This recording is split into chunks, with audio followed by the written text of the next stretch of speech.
Posted February 25, 2019, 16 hours 52 minutes and 11 seconds. The social media posts of brothers Will and Mick Ballo show them living the high life, lounging on a private jet and posing with guns and guitars.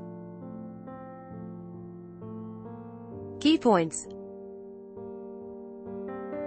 The claims relate to Le Bon Ton in Collingwood and Longhorn Saloon in Carlton, which has since closed. The hospitality union claims 4 former workers are owed thousands of dollars in unpaid wages and superannuation. Will Ballo told one former Longhorn Saloon worker he couldn't help her because the venue had gone into administration, but the pair, who channeled their New Mexico upbringing into a series of inner Melbourne venues, are the latest stars of the city's hospitality scene to be caught up in allegations of underpaying staff.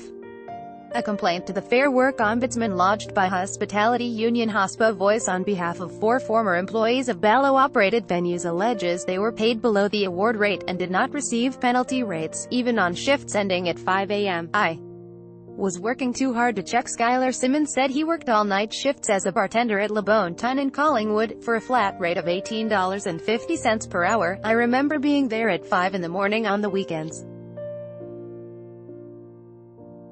My payslips showed I worked 70 or 80 hours some weeks, he said. I had a nagging thought in the back of my mind. I wonder if I'm getting paid correctly, but I was working too hard to check. The complaint to the Ombudsman claims thousands of dollars in unpaid wages and superannuation for 3 former employees of Le Bon Ton, and 1 at Longhorn Saloon in Carlton.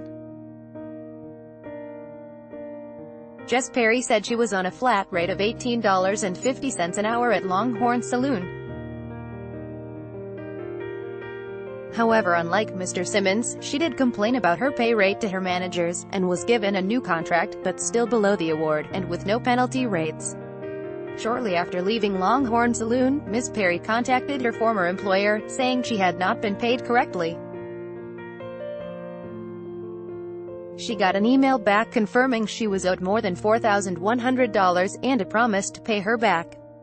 But months later, she said the money had still not been deposited into her account. When Longhorn Saloon closed in April, Ms. Perry emailed Will Ballo directly asking for her money, but was told the venue was going into receivership. Ms. Perry was furious because the Ballo House's other venue, Le Bon Ton, was still open for business. I want them to be held accountable. Ms. Perry asked for the administrator's details, but did not receive them. 2 years on, she has still not been paid. They promised me the money and then they closed their venue, she said. I was heartbroken.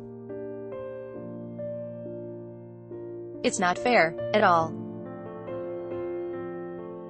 I want them to be held accountable. Do you know more about this story? Email vicindep@abc.net.au. Staff at Le Bon Ton and Longhorn Saloon were paid by separate companies. One company, Barkles & Berkeley, does not list either Will or Mick Ballo as a director or shareholder. The other, Slow and Low Smokehouse, lists Michael Ballo as its director. The HOSPA Voice complaint to the Ombudsman claims both Le Bon Ton and Longhorn Saloon were controlled by Mick and Will Ballo at the time of the alleged underpayments. The ABC contacted Will Ballo, who agreed to respond to written questions. However, he has not replied to a follow-up email sent last week. I do really sense a change here. HOSPA Voice has been behind a long-running campaign to highlight underpayment in Melbourne's hospitality industry. Last year, Premier Daniel Andrews promised to introduce tough new laws that could see employers jailed for deliberately underpaying workers. Those laws have not yet been introduced.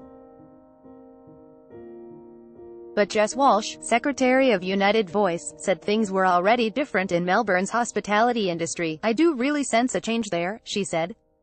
For a long time, young workers in particular have been scared to speak out, and clearly they are no longer in fear. And the smart operators are looking at that and know they need to change, but we're still seeing absolute dinosaurs who are just out there waiting for the asteroid to hit them and see what they can get away with. Topics: retail, industry, business, economics and finance, hospitality, unions, government and politics. Melbourne 3000, Vic.